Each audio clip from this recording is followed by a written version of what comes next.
Wala pong bagyo pero nakaranas na malakas na ulan na ilang bahagi ng Mindanao dulot ng hanging habagat at localized thunderstorms. Nagdulot po yan ng kabi-kabilang pagbaha na namerwisyo sa mga residente at motorista. Narito po ang unang balita.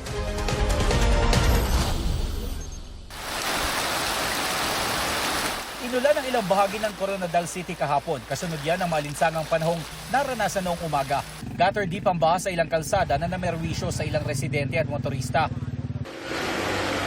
Nakaranas din ang pagulan sa ilang bahagi ng Bonggao, Tawi-Tawi na tumagal na mahigit 1 oras.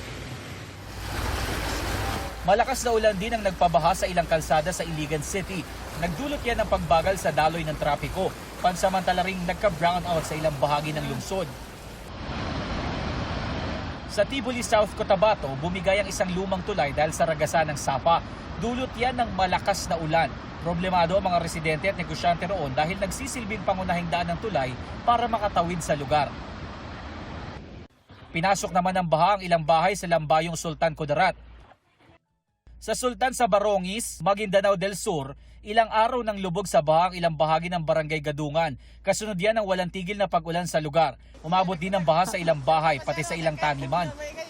Ayon sa Pag-asa, ang pag-ulan sa Tawi-Tawi ay dulot ng hanging habagat, habang ang ilang bahagi ng Mindanao ay nakaranas ng pag-ulan dulot ng localized thunderstorms. Ito ang unang balita. Jomer Apresto, GMA News.